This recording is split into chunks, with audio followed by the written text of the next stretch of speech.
Ishika, Yes, please. Dr. Nisha says, don't jump to conclusions, let the law take its course, but this man is running away from the law.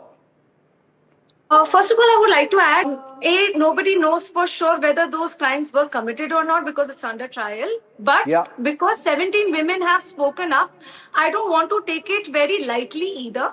And secondly, molestation, it's a very heinous, disturbing crime. It's a very deep-rooted crime. And whether it's a Baba, whether it's a priest, whether it's a Maulana, whether it's a politician, whether it's a Bollywood actor who's doing it, it's a producer, whosoever is doing it, they need to be convicted and they need to be, this problem needs to be addressed to really take care of it. But what really troubles me right now is that you have mentioned many Babas, but you failed to mention Maulana Sonu Hafiz, No, we have a list. We'll show you the list. Or We have a Maulana list. Zafar, Maulana Muntazir, Afzal Alam.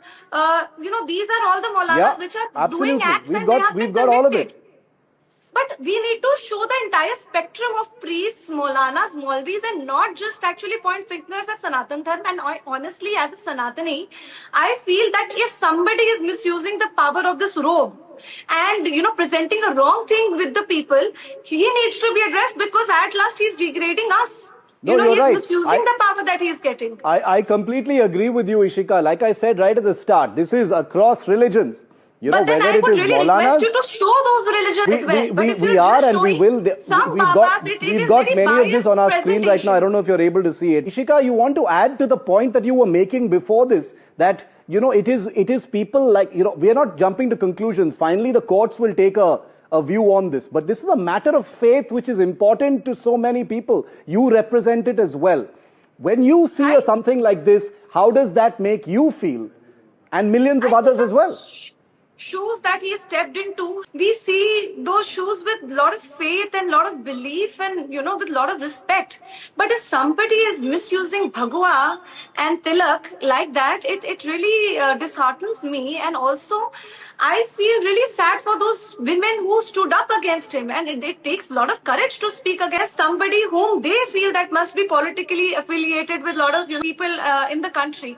But I also feel that goes with every shoes that we look at, whether it's a politician, whether it's somebody who's into police, whether it's anybody who's sitting in power, it is very difficult to speak up against them. And when they are, they are in one uniform, it also comes with a lot of responsibility. And I feel really ashamed when people like them misuse those power, because then everybody comes into that spectrum and, in those lines.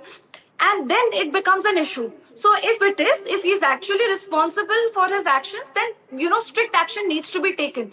But many a times I also see a similar story where people who are politically disturbed by a godman, they start blaming him for something which he hasn't done. And there are a lot of false accusation as well. That is why I said it is extremely important that we actually let the courts decide what is right and what is wrong, and then talk about it before it actually comes, on the surface. I completely take your point, Ishika.